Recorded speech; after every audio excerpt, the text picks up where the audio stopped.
का जी, कैसा चल रहा है तैयारी? ये जो अभी वीक चल रहा है, क्या वैलेंटाइन वैलेंटाइन क्या वीक है, ये मना रहे हैं या फिर एग्ज़ाम का थोड़ा बहुत भी चिंता है आपको? अगर आपको थोड़ा बहुत भी चिंता है एग्ज़ाम का और आप चाहते हैं, आपको दिक्कत हो रहा होगा, ऑब्जेक्टिव में समझ में नहीं आ रहा होगा कि ऑब्जेक्टिव कैसे कंप्लीट करें, सोशल साइंस में इतना सारा सब्जेक्टें है, कैसे हम ऑब्जेक्टिव देखें, कौन सा ऑब्जेक्टिव आएगा? अगर आपके दिमाग में ये सारा क्वेश्चन है ना, अभी क्लियर हो जाएगा। सारे क्वेश्चनों का सॉल्यूशन हम यहाँ एजी एजुकेशन पे दे रहे हैं, बस आप हमको समय नहीं दे रहे हैं। हम तो सब कुछ का सॉल्यूशन आपको दे रहे हैं, बस आप हमको समय नहीं दे रहे हैं, तो समय दीजिए। अगर आपके दिमाग में ये क्वेश्चन उठ रहा होगा कि आप आने वाले एग्जाम के लिए बहुत डरे हुए हैं, आपको समझ में नहीं आ रहा है कि आप 5 दिन में क्या करें, ऑब्जेक्टिव कुछ बुझाइए नहीं रहा है, कौन सा ऑब्जेक्टिव रहेगा, क्या रहेगा, तो हम कहेंगे एकदम टेंशन नहीं ले। मेरा एक्चुअल साइंस का ऑब्जेक्टिव बहुत अच्छा चला है, आप लोगों ने बहुत प्यार दिया है, बहुत अच्छा मतलब कि उस पर आया है रिव्यू, बहुत लोगों ने उसको देखा है। उसी को मद्देनजर देखते हुए हम फिर से सोशल साइंस का ऑब्जेक्टिव लाए हैं कि जब आप हमारे लिए मेहनत कर रहे हैं तो हम आपके लिए और मेहनत करेंगे, और इस सोशल साइंस के ऑब्जेक्टिव में 80 ऑब्जेक्टिव रहेगा और आपको 80 में 40 बनाना ही बनाना है। इसी प्रकार से 80 ऑब्जेक्टिव आपको वहाँ भी मिलेगा, ठीक है? समझ रहे हैं ना आप? जैसे यहाँ पे अभी हम लेकर के आए ना, ऐसी 80 रहेगा, उसमें 40 बनाना रहेगा आपको, तो बना पाइएगा? चलिए आइए बनाइए मेरे साथ फटाफट। ज़्यादा आपके दिमाग पे लोड नहीं देंगे, ज़्यादा डीप में नहीं जाएंगे, ज़्यादा कुछ याद नहीं रखना पड़ेगा, बस एक प्रैक्टिस सेट की तरह इसको देखिए, और यही सब क्वेश्चन वहाँ पे आपको एग्जाम में भी देखने को मिलेगा। तब आप एकदम आराम से, आत्मा आपका शांति होगा, आहा क्या टीचर मिला यार, मज़ा आ गया, यही तो हमको चाहिए था।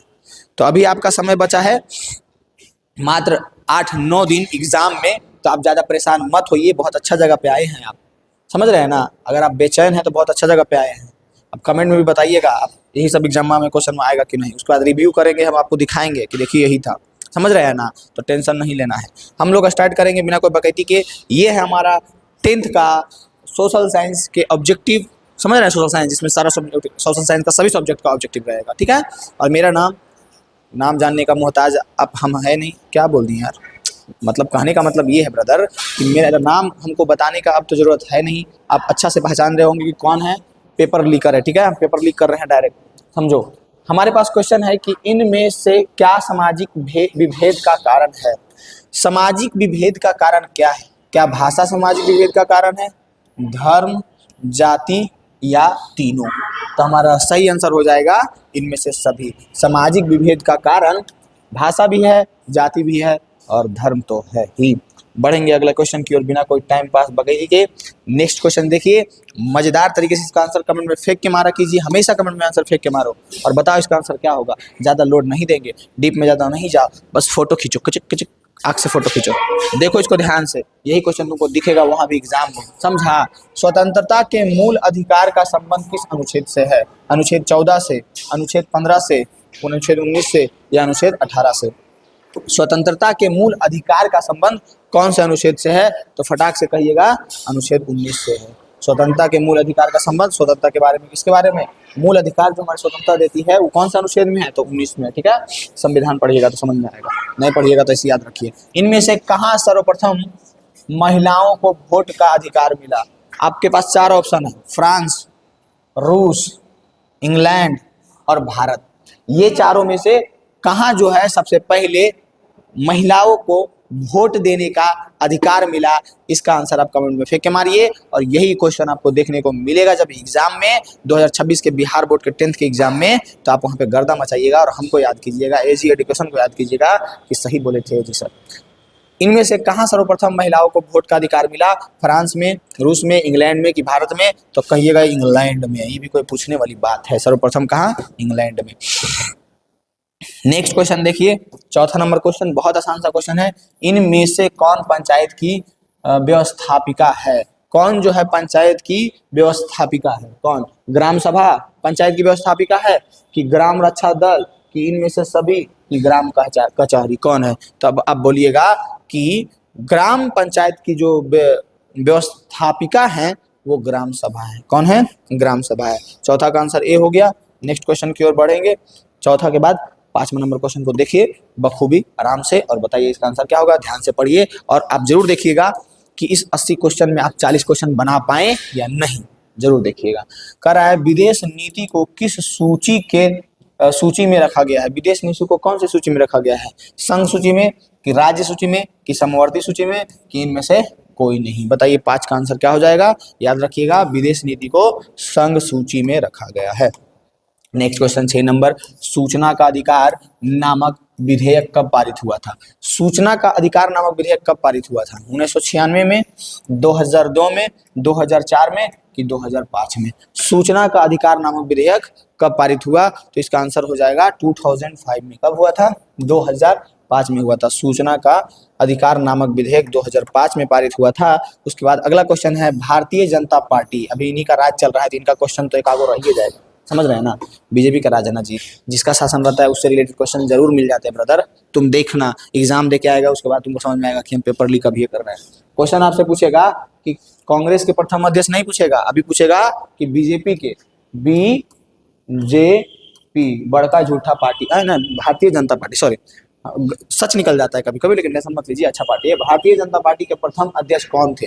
श्यामा प्रसाद मुखर्जी थे, कि अटल बिहारी वाजपेयी थे, कि शरद यादव थे? यादव तो हो ही नहीं सकता है बीजेपी के प्रथम अध्यक्ष। S.A. डोंगे थे? नहीं हो सकता, ये तो हो ही नहीं सकता, हम पहले बता रहे हैं। बताओ कौन होगा?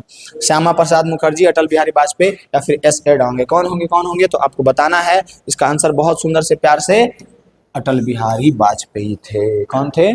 अटल बिहारी वाजपेयी थे। यही बोलते थे कि, क्या बोलते थे? हाँ, सरकारें आएंगी जाएंगी लेकिन देश रहना चाहिए। बहुत अच्छे नेता थे ये, बहुत अच्छे व्यक्ति थे ये, बहुत अच्छे कवि थे ये। जितना हम कम इनके बारे में बोल रहे हैं ना, उतना ही अधिक समझिए आप अटल बिहारी वाजपेयी जी के बारे में, श्री अटल बिहारी वाजपेयी जी के बारे में। इनमें से किस पार्टी का विलय जनता दल यूनाइटेड, जेडयू, जनता दल यूनाइटेड जेडयू में हुआ था? समाजवादी पार्टी, आरजेडी, समता पार्टी, लोक जनशक्ति पार्टी?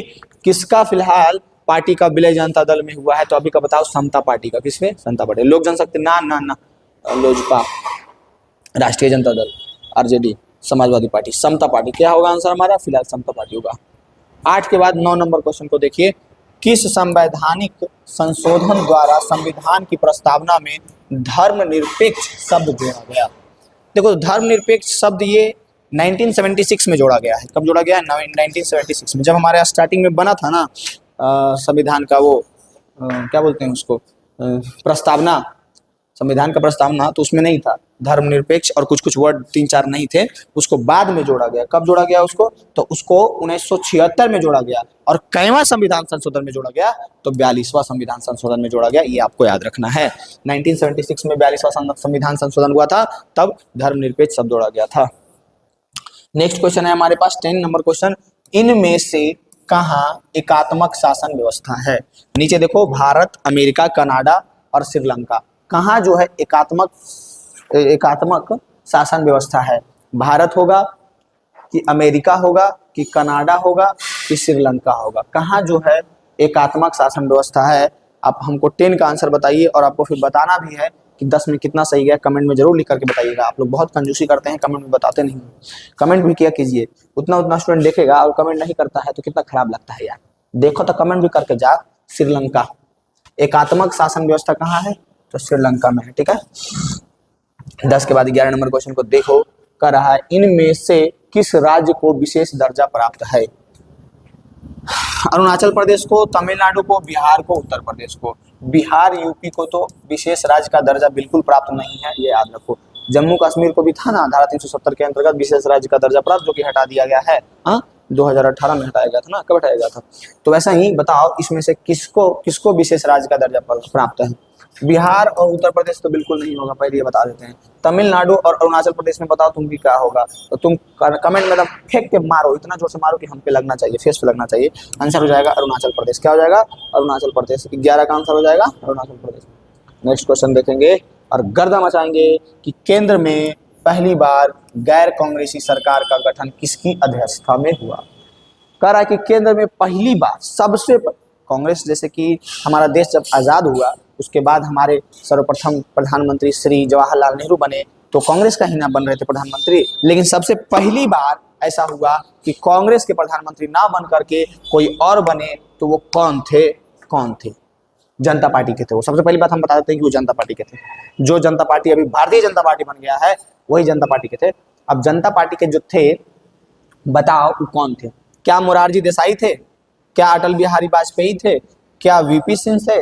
या फिर इंद्र कुमार गुजराल थे? कौन थे? 12 का आंसर क्या हो जाएगा? तो आपको याद रखना है कि मोरारजी देसाई बने थे गैर कांग्रेसी सरकार। अब देखो हम क्या बोले हैं, अभी चल रहा है बीजेपी के सरकार में, किसी को नहीं बताना, सिर्फ तुमको बता रहे हैं। तो क्वेश्चन भी उसी से रिलेटेड पूछेगा, ठीक है? क्वेश्चन भी, ये कौन है जी? इसको पहचानते हैं लगता है। हाँ जी, तुमको तुमको बोल रहे हैं, पहचानते हैं तुमको। कौन है? मोरारजी देसाई। कौन है? मोरारजी देसाई हैं, ठीक है, याद रखिएगा। हाँ, क्या बोल रहे थे? अभी सरकार जिनका है उसी से रिलेटेड क्वेश्चन ज्यादा आता है बबुआ, तो इसीलिए कोशिश करो थोड़ा सा ध्यान में रखो, ठीक है? नेक्स्ट क्वेश्चन देखो।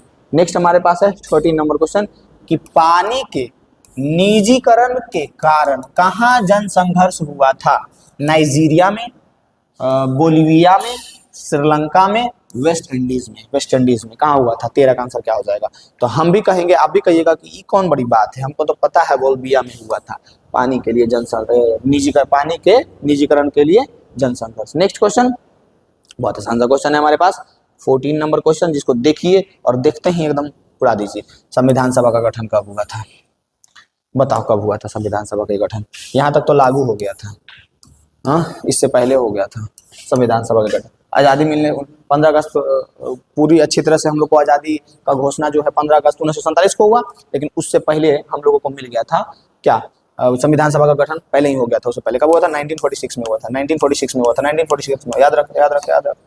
नेक्स्ट क्वेश्चन है हमारे पास कि बिहार पंचायती राज अधिनियम 2006 के अनुसार महिलाओं के लिए कितना प्रतिशत आरक्षण का प्रावधान था?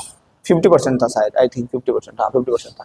बिहार पंचायती राज अधिनियम 2006 के अनुसार महिलाओं के कितना प्रतिशत आरक्षण का प्रावधान था? 50% था, 50% था।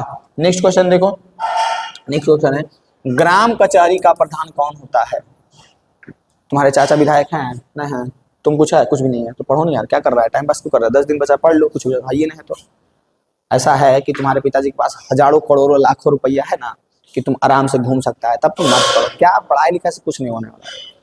हम क्लियरली बता देते हैं आपको इस समाज का रियलिटी कि अगर आपके पिताजी के पास आपके पिताजी के बैंक बैलेंस में करोड़ रुपया से ऊपर है, तब तुम एकदम लोफड़ की तरह घूमो, मस्त रहो एकदम, तुम्हारे घर में 4 व्हीलर भी होगा, बाइक भी होगा, सब कुछ भी होगा, घूमो।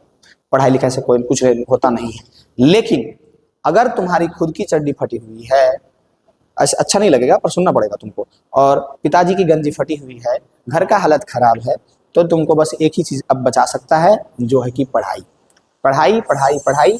पढ़ना पड़ेगा, पढ़ना पड़ेगा, पढ़ना पड़ेगा, अच्छा से, इतना अच्छा से पढ़ना पड़ेगा कि अभी जो कंपटीशन है, जब ग्रुप डी का फॉर्म भराता है ना, तभी तो कम से कम करोड़ से 1.5 करोड़ फॉर्म भराता है, समझ रहा है ना? तो तुम समझो कि उस 1.5 करोड़ में तुम क्या अलग कर रहा है, तब जाकर के तुम बेहतर कर पाएगा, अपने लाइफ में कुछ कर पाएगा, ठीक है? तो उसके लिए तुमको पढ़ना पड़ेगा, जो कि नहीं पढ़ रहा है, तुम बिल देखता है खाली, हमको पता है। ग्राम कचहरी का प्रधान कौन होता है? मुखिया होता है, सरपंच होता है, पंचायत सचिव होता है कि पंच होता है? कौन होता है? कौन होता है जी? सरपंच होता है। कौन होता है? सरपंच। ग्राम कचहरी का प्रधान जो है वो सरपंच होता है। नेक्स्ट क्वेश्चन देखो, यूनान को एक स्वतंत्र राष्ट्र कब घोषित किया गया? यूनान जो है उसको स्वतंत्र राष्ट्र कब घोषित किया गया था? 1827 में, 1829 में, 1832 में कि 1842 में? कब हुआ था?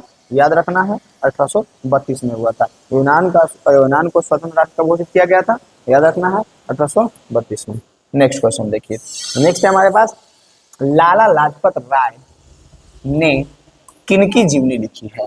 नेपोलियन की, मेजनी की, स्टालिन की या फिर लेनिन की? लाला लाजपत राय जो है वो किनकी जीवनी लिखे हैं? चलिए इसका आंसर कमेंट में फेंक के मारिए, जल्दी बताइए। लाला लाजपत राय किनकी जीवनी लिखे हैं? तो आप बताइएगा मेजनी की। लाला लाजपत राय किसकी जीवनी रखे हैं, लिखे हैं? तो मेजनी की जीवनी लिखे हैं। नेक्स्ट क्वेश्चन क्या है हमारे पास, 19 नंबर, रक्त और लौह की नीति का अवलंबन कौन किए थे? रक्त और लौह की नीति का अवलंबन कौन किए थे? लेनिन किए थे कि कार्ल मार्क्स किए थे, हीगेल किए थे कि बिस्मार्क किए थे? कौन जो है रक्त और लौह की नीति का अवलंबन किए थे? अभी तुम अगर परेशान है ना यार, सोशल साइंस के ऑब्जेक्टिव से मत रहो, हमारा तुम जरूर देखो अमित सर ऑफिशियल या अमित गौरव एजुकेशन पे, केजी एजुकेशन पे, एकदम तुम देख लो सोशल साइंस का क्वेश्चन, यहीं से रहेगा, तुमको परेशान होने की जरूरत ही नहीं है। इतना तुम बोझा माथा पर लोड नहीं लो, हमको दो तुम अपना बोझ, तुम आराम करो, ठीक है? 19 का आंसर क्या हो जाएगा हमारे पास? क्या है क्वेश्चन? किरात और लौह की नीति का अवलंबन कौन किए थे? तो बिस्मार्क किए थे। कौन किए थे? Answer is D, Bismarck. कौन किए थे? बिस्मार्क किए थे। कौन किए थे? बिस्मार्क। नेक्स्ट क्वेश्चन की ओर बढ़ेंगे। नेक्स्ट क्वेश्चन क्या है, ध्यान से देखो। राइन राज संघ का निर्माण किसने किया था? राइन राज संघ का निर्माण किसने किया था?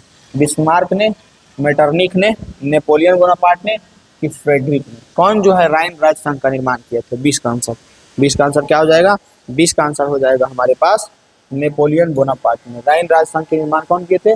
नेपोलियन बोनापार्ट किए थे। कोई दिक्कत है? Next question. 20 क्वेश्चन में अब तुमको बताना है कमेंट में फेंक के मार के कि 20 में कितना सही गया तुम्हारा। गया? हाँ गया? नहीं गया? मरो अब नहीं गया तो। कह रहा है ब्रुसेन सेफ्ट नामक सभा की स्थापना कहाँ हुई? ब्रुसेन सेफ्ट नामक सभा की स्थापना कहाँ हुई? जर्मनी में, फ्रांस में, इटली में कि ब्रिटेन में? बताओ। ब्रुसेन सेफ्ट नामक सभा की स्थापना कहाँ हुई? जर्मनी में हुई कि फ्रांस में हुई कि इटली में हुई कि ब्रिटेन में हुई? किसका आंसर क्या हो जाएगा? किसका आंसर हो जाएगा? जर्मनी में। कहाँ हुई थी? जर्मनी में हुई थी। नेक्स्ट देखो, नेक्स्ट क्वेश्चन क्या है कि निम्नलिखित में से कौन यूटोपियन समाजवादी था? कौन जो है यूटोपियन समाजवादी था? Saint Simon, Robert Owen, Louis Blanc या इनमें से सभी? कौन जो है यूटोपियन समाजवादी था? 22 का आंसर क्या हो जाएगा? 22 का आंसर हो जाएगा ये भी, ये भी, ये भी, रॉबर्ट, तीनों था, यानी कि इनमें से सभी हो जाएगा। आपका कम से कम समय लेंगे, टेंशन मत लीजिएगा। थोड़ा सा भी, बस थोड़ा सा आंसर बताइएगा जल्दी जल्दी, ठीक है? ये था, ये था, ये था। नेक्स्ट क्वेश्चन ये है हमारा 23 नंबर। बोल्शेविक क्रांति को इनमें से किस नाम से जाना जाता है? बोल्शेविक क्रांति को इनमें से किस नाम से जाना जाता है? जुलाई क्रांति, फरवरी क्रांति, अक्टूबर क्रांति या मार्च क्रांति? बोल्शेविक क्रांति को कौन से नाम से जाना जाता है? 23 का आंसर। तो 23 का आंसर क्या हो जाएगा? बोल्शेविक क्रांति को अक्टूबर क्रांति के नाम से जाना जाता है। बोल्शेविक क्रांति को अक्टूबर क्रांति के नाम से जाना जाता है। नेक्स्ट देखो 24 नंबर क्वेश्चन। इनमें से कौन गुप्त पुलिस संगठन है? गुप्त पुलिस संगठन कौन है? लाल सेना, चेका, जेकोबिन या जोल्वेरिन? क्या जोल्वेरिन? कौन कौन जो है गुप्त पुलिस संगठन है? तो आपको बताना है एकदम कमेंट में फेंक के मार के कि चेका जो है वो गुप्त पुलिस संगठन है। नरोत्तम सिन्हानुक ने राजनीति से संन्यास कब लिया था? 1975 में, 1978 में, 1970 में कि 1980 में? बताइए कि सिन्हानुक जो थे वो राजनीतिक से संन्यास कब लिए थे? तब आपको फटाक से आंसर बताना है कि वो संन्यास लिए थे 1978 में। कब लिए थे? 1978 में संन्यास लिए थे। 25 का 26 को देखो। भारत में रेलवे की शुरुआत किसके शासनकाल में हुई थी? लॉर्ड कर्जन के शासन में कि लॉर्ड डलहौजी के शासन में कि लॉर्ड रिपन के शासन में कि लॉर्ड मिंटो के शासन में? किसके शासन में भारत में रेलवे की शुरुआत हुई थी? तो भारत में जो है रेलवे की शुरुआत हुई थी लॉर्ड डलहौजी के समय में। किसके समय में हुई थी? लॉर्ड डलहौजी के समय में। नेक्स्ट है 27 नंबर क्वेश्चन। बहुत आसान सा क्वेश्चन है कि गांधी ने दांडी यात्रा की शुरुआत कहाँ से की थी? दांडी मार्च, नमक सत्याग्रह जो है वो कहाँ से शुरू किए थे? वो दांडी समुद्र तट से, साबरमती आश्रम से या कालीकट से या बारदोली से? बताओ इसका आंसर। 27 का आंसर क्या हो जाएगा? कोई भी रहेगा ना तो सोच लेगा कि दांडी समुद्र तट से किए थे। हाँ, लेकिन वहां पे थोड़ा सा होश में रहा करना, ठीक है? इस सब क्वेश्चन का गलती नहीं करना है तुमको। वो साबरमती आश्रम से चले थे। कहाँ से चले थे? साबरमती आश्रम से वो चले थे। स्टार्टिंग किए थे तो शायद 70 या 80 लोग साथ में चले थे, लेकिन वहां पहुंचते पहुंचते बहुत भीड़ हो गया था, लाखों का भीड़ हो गया था। साबरमती आश्रम से स्टार्ट किए थे। कह रहा है स्वराज पार्टी का प्रथम सम्मेलन कहाँ हुआ था? स्वराज पार्टी का प्रथम सम्मेलन कहाँ हुआ था? लखनऊ में, बम्बई में, कलकत्ता में कि इलाहाबाद में? 28 का आंसर सुनाई दिया मेरा? ये सुनाई दिया तुमको यार? 28 का आंसर हो जाएगा इलाहाबाद में। पूरा दिन पढ़ाते पढ़ाते हालत खराब हो जाता है यार। पता जल्दी आंसर। स्वराज पार्टी का प्रथम सम्मेलन कहाँ हुआ था? इलाहाबाद में। नेक्स्ट क्वेश्चन देखो। नेक्स्ट क्वेश्चन है हमारे पास। इनमें से किन्हें सीमांत गांधी के नाम से जाना जाता है? सीमांत गांधी के नाम से किसे जाना जाता है? सी राजगोपालचारी, मोहम्मद अली जिन्ना, खान अब्दुल गफ्फार खान, स्वामी सहजानंद सरस्वती? किसे जो है सीमांत गांधी के नाम से जाना जाता है? सीमांत गांधी के नाम से किन्हें जाना जाता है? बताओ। सीमांत गांधी के नाम से किन्हें जाना जाता है? किन्हें जाना जाता है? सीमांत गांधी के नाम से किन्हें जाना जाता है? हमारा क्वेश्चन ये है। इसका आंसर क्या हो जाएगा? आंसर हो जाएगा खान अब्दुल गफ्फार खान। खान अब्दुल गफ्फार खान को जाना जाता है सीमांत गांधी के नाम से। 30 नंबर क्वेश्चन, वेदों की ओर लौटो का नारा किसने दिया? वेदों की ओर लौटो ये नारा कौन दिए थे? दयानंद सरस्वती, चित्तरंजन दास, या फिर राम मोहन राय, या ईश्वर चंद्र विद्यासागर? कौन बोले थे कि वेदों की ओर लौटो? ये नारा कौन दिए थे? 30 का आंसर क्या हो जाएगा? वेदों की ओर लौटो। कौन बोले थे? वेदों की ओर लौटो दयानंद सरस्वती का नारा था। किनका नारा था? दयानंद सरस्वती का नारा था कि वेदों की ओर लौटो। हम लोग 31 पे पहुंच चुके हैं, मात्र 80 क्वेश्चन करेंगे, मोस्ट इंपोर्टेंट जो डायरेक्ट एग्जाम में रहेंगे, टेंशन मत लेना। तो बिहार प्रांतीय किसान सभा की स्थापना किसने की है? क्वेश्चन है हमारे पास, बिहार प्रांतीय किसान सभा, क्या बिहार प्रांतीय किसान सभा की स्थापना किसने की है? शाहजानंद सरस्वती ने, स्वामी विवेकानंद ने, जयप्रकाश नारायण ने, श्री कृष्ण सिंह ने। बिहार प्रांतीय, बिहार के सबसे पहले मुख्यमंत्री कौन थे? श्री कृष्ण थे ना। कर बिहार प्रांतीय किसान सभा की स्थापना कौन की है? 31 का आंसर, 31 का आंसर हो जाएगा स्वामी विवेकानंद। अच्छा, बिहार प्रांतीय किसान सभा की स्थापना, इस क्वेश्चन में हमको थोड़ा डाउट 31 में, ठीक है। इसको तुम लोग खुद देख लेना यार, इसका आंसर हम हो सकता है कमेंट में बता देंगे या पिन कर देंगे। आई थिंक लग रहा है स्वामी विवेकानंद, लेकिन तुम बताना इसका आंसर जरूर क्या सही होगा। बिहार प्रांतीय किसान सभा की स्थापना किसने की है? इसका आंसर तुम कमेंट में जरूर फेंक के जाना, ठीक है। लाइव तो है नहीं कि हम सब तुम्हारा कमेंट देखें, लेकिन फिर भी हम देखेंगे और इसका सही डिस्क्रिप्शन में इसका आंसर भी दे देंगे, ठीक है। भारत में पहला फैक्ट्री एक्ट कब पारित हुआ? 1850 में, 1881 में, 1875 में, 1920 में? भारत में पहला फैक्ट्री एक्ट पारित कब हुआ? 32 का आंसर। पहला फैक्ट्री एक्ट जो पारित हुआ था 1881 यानी कि 1881 में हुआ था। कब हुआ था? 1881 में पहला फैक्ट्री एक्ट पारित हुआ था, याद रहेगा। नेक्स्ट क्वेश्चन क्या है हमारे पास? बहुत आसान सा है। ब्रिटिश संसद के किस अधिनियम ने भारत में व्यापार पर ईस्ट इंडिया कंपनी के एकाधिकार को समाप्त कर दिया? ब्रिटिश संसद के किस अधिनियम ने भारत में व्यापार पर ईस्ट इंडिया कंपनी के एकाधिकार को समाप्त किया? किसने किया था? विनियमन अधिनियम, Pitt's India act, Ilbert bill, या फिर 1813 का चार्टर अधिनियम? तो इसका सही आंसर जो हमारा हो जाएगा वो हो जाएगा 1813 का चार्टर अधिनियम। नेक्स्ट क्वेश्चन क्या है? नेक्स्ट क्वेश्चन है हमारे पास कि city of Bombay improvement trust की स्थापना के पीछे इनमें से क्या कारण था?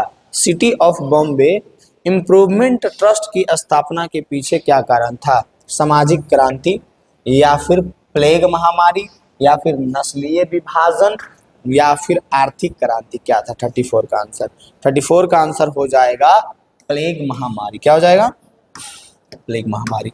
नेक्स्ट क्वेश्चन तुम देख लो कि सोम प्रकाश साप्ताहिक पत्रिका का प्रकाशन किसने किया था? सोम प्रकाश साप्ताहिक पत्रिका का प्रकाशन किसने किया था? केशव चंद्र सेन ने, भारतेंदु हरिश्चंद्र ने, ईश्वर चंद्र विद्यासागर ने, कि मोतीलाल घोष ने? किसने किया था? 35 का आंसर। 35 का आंसर हो जाएगा हमारे पास ईश्वर चंद्र विद्यासागर। किसने? सोम प्रकाश साप्ताहिक पत्रिका का प्रकाशन ईश्वर चंद्र विद्यासागर ने किया था, ठीक है। नेक्स्ट क्वेश्चन देखो, नेक्स्ट क्वेश्चन क्या है हमारे पास? बहुत आसान सा क्वेश्चन है ये नेक्स्ट है, न्यू इंडिया समाचार पत्र को किसने शुरू किया था? बाल गंगाधर तिलक ने, या फिर महात्मा गांधी ने, या फिर लाल हरदयाल ने, कि एनी बेसेंट ने? बोर हो गया क्या यार? आधा रास्ता तय कर दिया, आधा और करना है। चलो बताओ इसका आंसर, काउंट में फेंक के मारो, बताओ तो फिर लास्ट में। चलो इसका आंसर कमेंट में फेंक के मारो जल्दी, अभी बहुत कम समय हुआ है, 24 मिनट। न्यू इंडिया समाचार पत्र को किसने शुरू किया था? बाल गंगाधर तिलक ने, महात्मा गांधी ने, एनी बेसेंट ने, या लाला हरदयाल ने? किसने किया था? तो इसका आंसर आप कमेंट में फेंक के मारिए कि एनी बेसेंट ने किया था। लिखो, 4 बार लिखो, Annie Besant, Annie Besant. Next, रेशम मार्ग कहाँ से आरंभ होता है? रेशम मार्ग कहाँ से आरंभ होता है? भारत से, चीन से, ईरान से, कि इराक से? कहाँ से होता है? आपको याद रखना है, चीन से होता है। कहाँ से होता है? चीन से होता है रेशम मार्ग start. Next question, next question बहुत आसान सा क्वेश्चन है। इन देशों में से कौन प्राकृतिक संसाधनों में अत्यंत विफल है? भारत, की संयुक्त राज्य अमेरिका, की चीन, की जापान? कौन जो है प्राकृतिक संसाधनों में अत्यंत विफल है? कौन है? तो हमारे पास आंसर हो जाएगा जापान। फिलहाल कौन है? जापान। नेक्स्ट क्वेश्चन 38 के बाद 39 नंबर क्वेश्चन को देखो कि इन राज्यों में से कौन सर्वाधिक वनावरण वाला है? इनमें से किस राज्य में सबसे अधिक वन क्षेत्र है? अच्छा, वनावरण मतलब सबसे अधिक वन क्षेत्र कहाँ है? अरुणाचल प्रदेश में, मध्य प्रदेश में, उड़ीसा में कि मध्य प्रदेश? बताओ, अरुणाचल प्रदेश, उड़ीसा या मध्य प्रदेश, कहाँ? एक ही जगह है यार, कहाँ? मध्य प्रदेश में। मानसी राम मध्य प्रदेश जगह है जहाँ सबसे अधिक बरसात होती है और यहाँ पेड़ पौधा भी सबसे अधिक है, वन भी सबसे अधिक है। ठीक है, नेक्स्ट है रोहिल्ला राष्ट्रीय उद्यान कहाँ स्थित है? रोहिल्ला राष्ट्रीय उद्यान कहाँ स्थित है? महाराष्ट्र में, पश्चिम बंगाल में, हिमाचल प्रदेश में कि उड़ीसा में? रोहिल्ला राष्ट्रीय उद्यान कहाँ स्थित है? आंसर हो जाएगा हिमाचल प्रदेश में। कहाँ है? हिमाचल प्रदेश में। नेक्स्ट क्वेश्चन बहुत आसान सा क्वेश्चन है, देखो सागर सम्राट क्या है? बांध है, बंदरगाह है कि अप तटीय तेल रिंग है कि इनमें से कोई नहीं? बताओ, सागर सम्राट क्या है? सागर सम्राट एक क्या है? अप तटीय तेल गिर है, तेल रिंग है। ठीक है, नेक्स्ट क्या है? रूस के सहयोग से किस परमाणु विद्युत गृह का निर्माण किया गया था? बताओ, किसका किया गया था? रूस के सहयोग से कौन सा परमाणु विद्युत गृह का निर्माण किया गया था? काकरा पार परमाणु विद्युत गृह, कैगा परमाणु विद्युत गृह, या फिर कुडनकूलम परमाणु विद्युत गृह, या फिर कल्पक्कम परमाणु विद्युत गृह? किसका किया गया था? 42 का आंसर क्या हो जाएगा? 42 का आंसर हो जाएगा कुडनकूलम परमाणु विद्युत गृह। नेक्स्ट क्वेश्चन देखो, हमारे पास है कि इनमें से किसे सुनहरा रेशा कहा जाता है? कपास को, रेशम को, सन को कि जूट को? किसे जो है सुनहरा रेशा कहा जाता है? 43 का आंसर क्या होगा बउआ? कमेंट में फेंक के मारा। किसको आंसर होगा इसका? जूट को। सुनहरा रेशा जूट को कहा जाता है। नेक्स्ट क्वेश्चन है निम्नलिखित में से किससे अंगोरा ऊन प्राप्त किया जाता है? अंगोरा ऊन किससे प्राप्त किया जाता है? बकरी से, खरगोश से, भेड़ से कि ऊंट से? 44 का आंसर क्या हो जाएगा? 44 का आंसर हो जाएगा बहुत आसान सा, खरगोश से। अंगोरा ऊन किससे प्राप्त किया जाता है? तो अंगोरा ऊन जो है वो खरगोश से प्राप्त किया जाता है। ठीक है, नेक्स्ट क्वेश्चन है 45 नंबर, भारत में लौह इस्पात का पहला कारखाना कहाँ स्थापित किया गया था? तमिलनाडु में, पश्चिम बंगाल में, झारखंड में कि कर्नाटक में? कहाँ जो है पहला इस्पात का पहला कारखाना स्थापित किया गया था? पश्चिम बंगाल में किया गया था। कहाँ किया गया था? पश्चिम बंगाल में। यानी कि 45 का आंसर हो जाएगा बी। नेक्स्ट क्वेश्चन देखो, आराम से इसका आंसर बताओ। भोपाल त्रासदी में किस गैस का रिसाव हुआ था? कार्बन मोनोऑक्साइड का, सल्फर डाइऑक्साइड का, मिथाइल आइसोसाइनेट का, या फिर इनमें से सभी? भोपाल त्रासदी में किस गैस का रिसाव हुआ था? बताओ। देखो भैया, तुम्हारे पास बस अभी 10 दिन जो 9 दिन समय है ना बबुआ, बहुत जरूरी है यार, तुमको लग जाना चाहिए एकदम सब कुछ छोड़ छाड़ के। अरे वो सही बात है कि तुम्हारा एग्जाम का मार्क्स जो है वो कहीं आगे नहीं काम आएगा, थोड़ा मोड़ा जहाँ भी काम आए, लेकिन ज़्यादा काम नहीं आएगा, एक जगह पर तुम्हारे काम आएगा, याद रखो। लेकिन उसके अलावा एक बात सोचो, खुद के बारे में सोचो, ये समझो खुद का टेस्ट तुम लो कि अगर तुम्हारे पास 10 दिन का समय है और तुम्हारे पास सोर्सेस अवेलेबल हैं, तो क्या तुम खुद को रोक सकते हो गलत चीज़ों से गलत चीज करने से खुद को रोक सकते हो और सही दिशा में जा करके तुम क्या एक अच्छा स्कोर कर सकते हो? खुद का टेस्ट लो। हाँ, छोड़ो समाज की बातें, छोड़ो दुनियादारी की बातें, कहाँ काम आएगा ना आएगा वो भी छोड़ो, single seat of paper can not decide your future ये भी छोड़ो। तुम खुद से पूछो कि क्या तुम्हारे अंदर ये एबिलिटी है कि आज के बाद आने वाले लाइफ में 11th 12th में या फिर 11th 12th के बाद भी कभी ऐसा मौका आए कि खुद से कोई कमिटमेंट कर दो कि हमको ये काम करना है, तो क्या तुम कर पाते हो या नहीं कर पाते हो? ये टेस्ट करो तुम कि तुम्हारे पास जो 8 दिन समय है, उस 8 दिन में तुम इस तरह से बहुत सारे ऑब्जेक्टिव प्रैक्टिस करके क्या तुम अच्छे मार्क्स ले आते हो।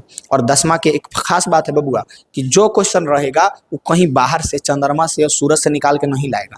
कहाँ से लाएगा? जहाँ से लाएगा वहाँ से हम लड़ा देंगे। सूरज ग्रह पर से मिलाएगा ना, वो वहाँ से लड़ा देंगे। 10वां का एकदम फिक्स है कि जो क्वेश्चन रहेगा वो इधर से रहता है, ज़्यादा कुछ नहीं आगे जाता है, ठीक है ना, क्योंकि उसको भी पता है कि 10वां का बच्चा भी ज़्यादा नहीं हुआ है, समझ रहा है ना। तो तुमको खुद से कमिटमेंट करना है और गर्दा जरूर मचाना है इसमें। क्वेश्चन क्या था कि भोपाल त्रासदी में किस गैस का रिसाव हुआ था? समझा? चलो बताओ इसका आंसर, कार्बन मोनोऑक्साइड का, सल्फर डाइऑक्साइड का, मिथाइल आइसोसाइनाइड का, या फिर इनमें से सभी। 46 का आंसर, 46 का आंसर हो जाएगा मिथाइल आइसोसाइनाइड का। ठीक है, नेक्स्ट देखो, नेक्स्ट क्वेश्चन को देखो, भारत का सबसे लंबा राष्ट्रीय राजमार्ग कौन सा है? NH1, NH44, NH30 या NH4? कौन जो है सबसे लंबा राष्ट्रीय मार्ग है? कौन जो है सबसे लंबा राष्ट्रीय मार्ग है? तो NH44 है। कौन है? नेक्स्ट क्वेश्चन है हमारे पास, ध्यान से देखो प्रैक्टिस सेट की तरह। सबसे बड़ा रेल जोन कौन है? मध्य रेलवे, पश्चिम रेलवे, उत्तर रेलवे की पूर्व रेलवे? सबसे बड़ा रेल जोन कौन सा है? 48 का आंसर, सबसे बड़ा रेल जोन जो है वो है उत्तर रेलवे। कौन है? उत्तर रेलवे। नेक्स्ट देखो, नेक्स्ट क्वेश्चन देखो, ध्यान से देखो, वायु परिवहन का राष्ट्रीयकरण कब किया गया था? वायु परिवहन का राष्ट्रीयकरण कब किया गया था? 1933 में, 1950 में, 1947 में, 1953 में? कब जो है वायु परिवहन का राष्ट्रीयकरण किया गया था? 49 का आंसर क्या हो जाएगा?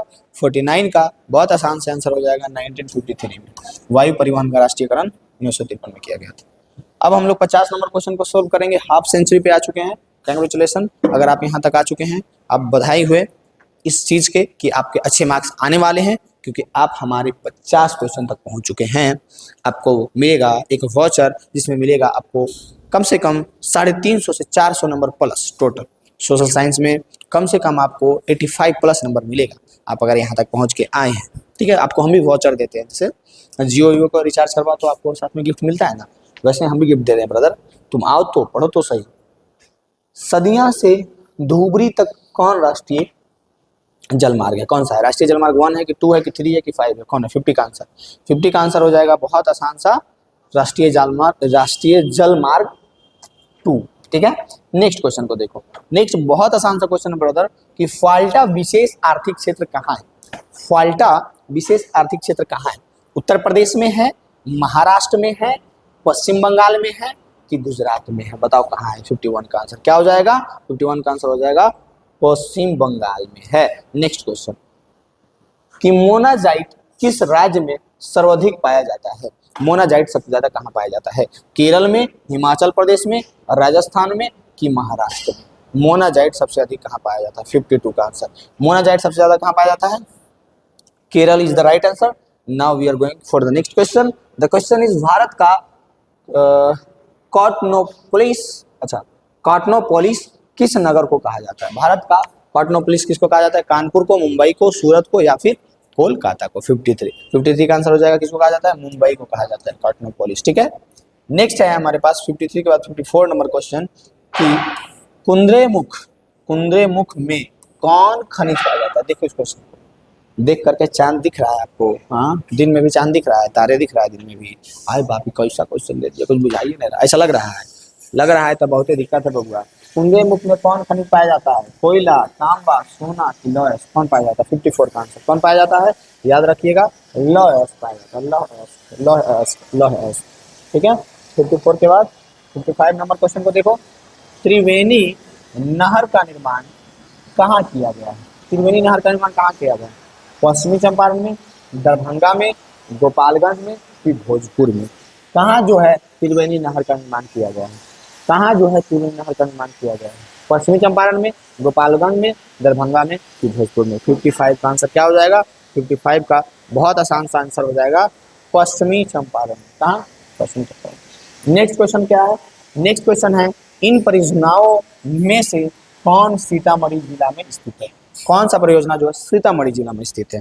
दुर्गावती जलाशय परियोजना, सोन नदी परियोजना या फिर बागमती परियोजना या फिर बरनार जलाशय परियोजना? कौन जो है सीतामढ़ी जिले में स्थित है? 56 का आंसर क्या हो जाएगा? बागमती परियोजना। क्या हो जाएगा? बागमती परियोजना। नेक्स्ट क्वेश्चन को देखेंगे हम लोग आराम से, कि अभ्रक उत्पादन में भारत का विश्व में कौन सा स्थान है? क्वेश्चन है हमारे पास कि अभ्रक उत्पादन में भारत का विश्व में कौन सा स्थान है? पहला, दूसरा, तीसरा या फिर चौथा? आवाज जा रहा है ना ब्रदर?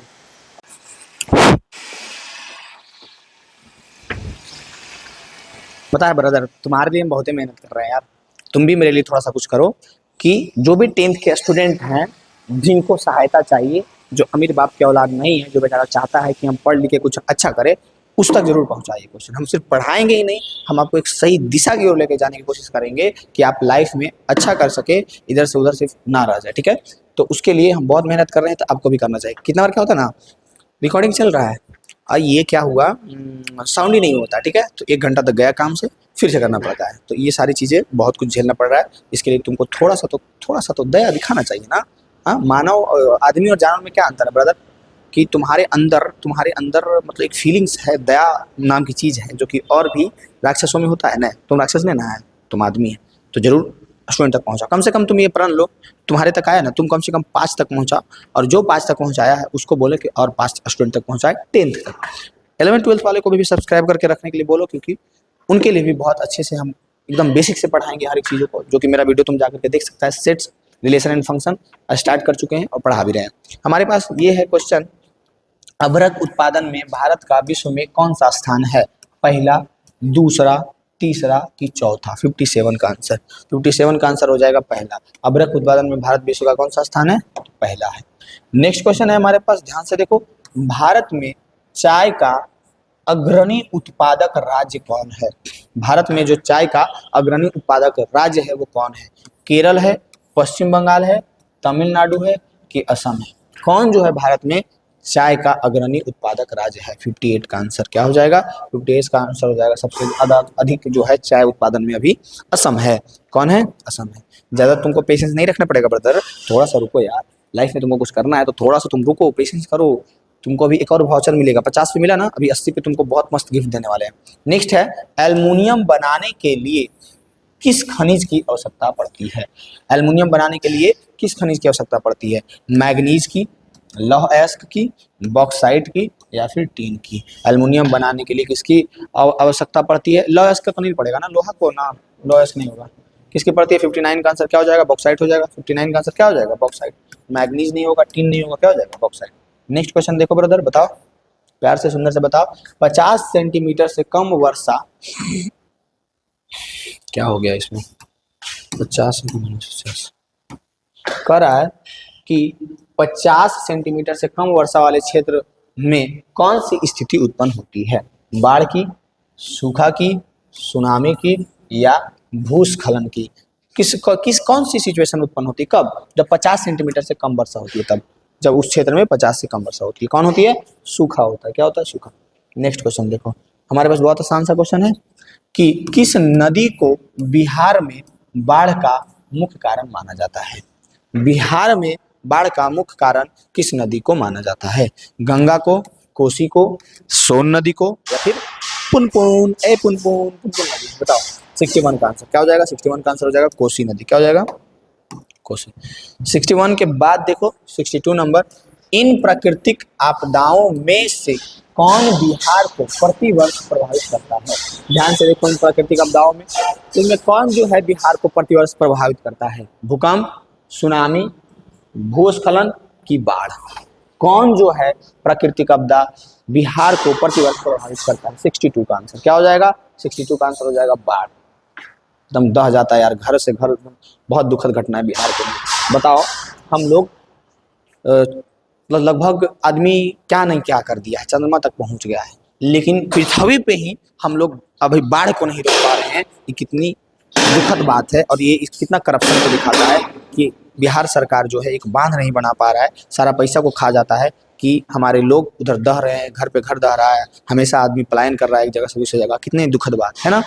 तुम्हारे खुद के साथ होगा ना, तब तुमको फील आएगा ये बात। चीन जो है एक ऐसा बांध बनाया है ना, इतना बड़ा बांध, इतना पानी वो रोक लिया है ना, इतना पानी रोक लिया है, ऐसा मतलब सुने हैं, ये रियल हमको नहीं पता, कि इतना पानी वो बांध लिया है कि उसके कारण गति पृथ्वी का थोड़ा सा कम गया है।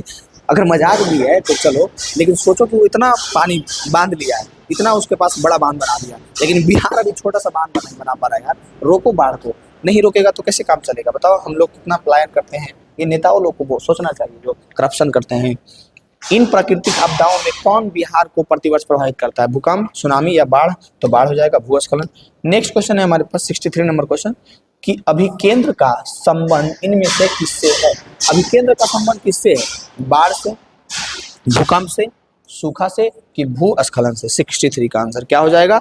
भूकंप से। किससे है? भूकंप से। Next question 64। भारत में जनसंख्या की दृष्टि से बिहार का कौन सा स्थान है? पहला, तीसरा, दूसरा, चौथा। भारत में जनसंख्या की दृष्टि से बिहार का कौन सा स्थान है? तो हमारा स्थान जो है वो तीसरा है। नेक्स्ट क्वेश्चन हमारे पास है कि प्रति व्यक्ति आय को इनमें से किस नाम से जाना जाता है? सीमांत आय, राष्ट्रीय आय, कुल आय या औसत आय? प्रति व्यक्ति आय को एक और नाम जो है वो कौन से नाम से जाना जाता है? तब आपको बताना है कि बबुआ रे औसत आय। क्या हो जाएगा? औसत आय से। ठीक है, आंसर नंबर डी हो गया। नेक्स्ट क्वेश्चन देखो, ध्यान से देखना। विनिमय की प्रारंभिक अवस्था में व्यापार किस पर आधारित था? विनिमय की प्रारंभिक अवस्था में व्यापार किस पर आधारित था? प्रारंभिक में वस्तु विनिमय प्रणाली पर, मौद्रिक विनिमय प्रणाली पर, या फिर बैंकिंग प्रणाली पर, या इनमें से सभी? सबसे स्टार्टिंग में लोग क्या करते थे? वस्तु देते थे, वस्तु के बदले में वस्तु लेते थे। ले भैया तू नीमक ले, दे हमको तेल। कहने का मतलब अभी अगर करें हम लोग, ले तुम हमरा ये लो, तुम हमरा वो लो। ठीक है, और ये हमारा क्या हो गया? वस्तु विनिमय प्रणाली हो गया पहले। ठीक है, नेक्स्ट क्वेश्चन देखते हैं। नेक्स्ट क्वेश्चन क्या है? अभी भी वस्तु विनिमय प्रणाली कर लो। अभी वैलेंटाइन चल रहा है, एक्सचेंज करने के लिए बोलो दोस्त को, कर सकता है। समझ गया होगा जो समझदार है। वैलेंटाइन चल रहा है ना ब्रदर, वैलेंटाइन पे मत दो ब्रदर ध्यान, एग्जाम पे ध्यान दो। कह रहा है कि मैकलगन स्मिथ का संबंध इनमें से किससे है? सहकारिता से, गरीबी से, कर प्रणाली से, कि राष्ट्रीय आय से? किससे है? 67 का आंसर क्या हो जाएगा? सहकारिता से है। बस थोड़ा सा और तुम बांध के रखो, पेशेंस बांध के रखो, तुम्हारा काम बहुत कम समय में कर दिया गधा। 80 क्वेश्चन सोचो, एकदम तुमको प्रैक्टिस सेट की तरह यूज करो, देखो तुम्हारा कितना सही गया। औकात नापो अपना कि तुम 80 में 40 लाया कि नहीं लाया। लाया ब्रदर, लाया तो ठीक है। लघु उद्योगों की अधिकतम निवेश सीमा क्या है? लघु उद्योगों की अधिकतम निवेश सीमा क्या है? 1 करोड़, 5 करोड़, 3 करोड़ कि 7 करोड़? क्या है? 68 का आंसर क्या हो जाएगा? 68 का आंसर हो जाएगा 1 करोड़। क्या है? लघु उद्योगों की अधिकतम निवेश सीमा 1 करोड़ है। क्या है? 1 करोड़। नेक्स्ट क्वेश्चन देखो, बहुत आसान सा क्वेश्चन है। 69, नीति आयोग का पदेन अध्यक्ष कौन होता है? प्रथम नीति आयोग के पदेन अध्यक्ष कौन थे? जवाहरलाल नेहरू थे। तो नीति आयोग के प्रधान अध्यक्ष कौन होते हैं? प्रधानमंत्री होते हैं। कौन होते हैं? राष्ट्रपति भी नहीं, वित्त मंत्री भी नहीं, ये प्रधानमंत्री। अभी अगर क्वेश्चन पूछ दे कि अभी कौन है, तो क्या बोलेगा? मोदी मोदी मोदी। याद रखना नरेंद्र मोदी है। हाँ ठीक है, कौन सा क्वेश्चन था? 69 नंबर क्वेश्चन, जिसका आंसर क्या हो गया? इसका आंसर बी हो गया, यानी कि प्रधानमंत्री होते हैं नीति आयोग पदेन अध्यक्ष। नीति आयोग के पदेन अध्यक्ष कौन होते हैं? प्रधानमंत्री होते हैं। मानव परिश्रम से अर्जित धन को क्या कहते हैं? आय कहते हैं, निवेश कहते हैं, व्यय कहते हैं, कि बचत कहते हैं? क्या कहते हैं? तो हम जब पैसे, कोई भी तुम भी परिश्रम कर रहा है अगर, और तुमसे उससे जो तुमको आय मिला, क्या यार बहुत स्पीड में रहता है, आराम से बोलो। हम बोल रहे हैं ना कि तुम मेहनत किया, पैसा कमाया, मेहनत से पैसा, तो वो पैसा क्या कहलाया? बचत कहलाया, निवेश कहलाया, व्यय कहलाया। तुम्हारा आय ना कहलाएगा गधा, क्या कहलाएगा? आय कहलाएगा। ठीक है, नेक्स्ट क्वेश्चन है कि भारतीय रिजर्व बैंक का राष्ट्रीयकरण कब हुआ? 35 में, 52 में, 21 में, 49 में? कब हुआ? बताओ, भारतीय रिजर्व बैंक का राष्ट्रीयकरण कब हुआ था? तो ये हुआ था शायद 49 में। कब हुआ था? 1949 में। कब हुआ था? 1949।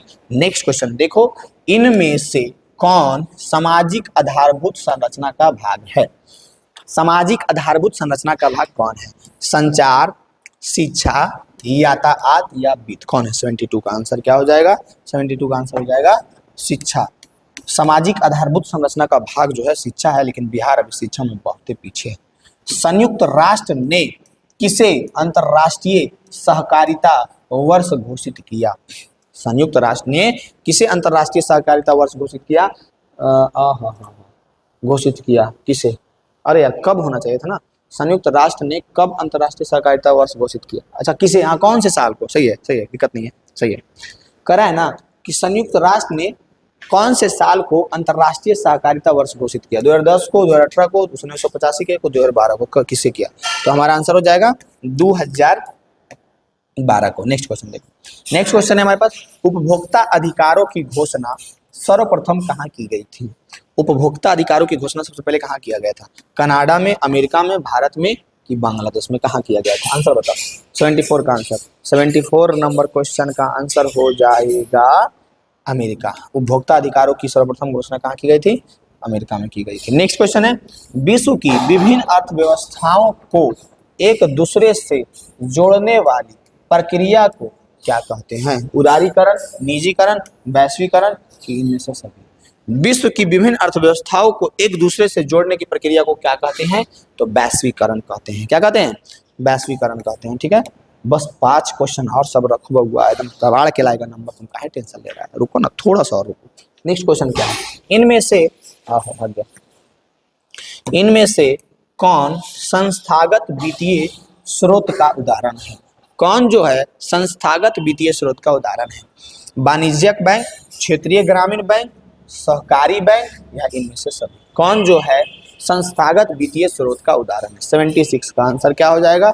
76 का आंसर हो जाएगा वाणिज्य बैंक, सहकारी बैंक, क्षेत्रीय बैंक, यानी कि इनमें से सभी। आंसर क्या हो जाएगा? इनमें से सभी, डी। 76 नंबर क्वेश्चन ठीक ठाक बनाया। तो 77 देखो, भारत का अधिकांश कार्यबल किस क्षेत्र में कार्यरत है? भारत का अधिक से अधिक कार्यबल कौन से क्षेत्र में कार्यरत है? प्राथमिक क्षेत्र में, द्वितीय क्षेत्र में कि द्वितीय क्षेत्र में? अच्छा, ये तृतीय। प्राथमिक क्षेत्र, द्वितीय क्षेत्र, तृतीय क्षेत्र। 77 का आंसर किस में सबसे ज्यादा है? तो सबसे ज्यादा प्राथमिक क्षेत्र में है, जिसमें कृषि क्षेत्र आता है, खनन आता है, पशुपालन आता है। भारत के अधिकतर लोग किधर है? तो अभी प्राथमिक क्षेत्र की तरफ है। ठीक है, प्राथमिक क्षेत्र की तरफ, कृषि की तरफ। नेक्स्ट, कोई दिक्कत नहीं है। नेक्स्ट देखो 78 नंबर क्वेश्चन, हम लोग बहुत मंजिल के करीब है यार। मंजिल को भुला के जिया तो क्या जिया, सुना है तुम लोग? सुना है? सुन लो कि मंजिल को भुला के जिया तो क्या जिया। उसके बाद हमको नहीं पता, बस इतने ही देखे। उसके बाद क्या था पता नहीं, कुछ भी नहीं। भारत में मौद्रिक नीति का निर्धारण कौन करता है? भारत सरकार, वित्त मंत्रालय, भारतीय रिजर्व बैंक की वित्त आयोग? कौन करता है भारत में मौद्रिक नीति का निर्धारण? 78 का आंसर क्या हो जाएगा? तो हमारा आंसर हो जाएगा भारतीय रिजर्व बैंक। भूमि विकास बैंक को पहले किस नाम से जाना जाता था? भूमि विकास बैंक को पहले कौन से नाम से जाना जाता था? क्षेत्रीय ग्रामीण बैंक, भूमि बंधक बैंक, सहकारी बैंक या इनमें से कोई नहीं? भूमि विकास बैंक को पहले किस नाम से जाना जाता था? तो भूमि विकास बैंक को पहले जाना जाता था भूमि बंधक बैंक के नाम से। किस नाम से? भूमि बंधक बैंक के नाम से जाना जाता है। ये जीत गए हम लोग। जो यहाँ तक आया है, बहुत बहुत बधाई है। आप बधाई के पात्र हैं कि आप यहाँ तक पहुँचे हैं। आपके घर में एक पार्सल जाएगा, नहीं पार्सल नहीं जाएगा, मार्कशीट आएगा आपके घर में।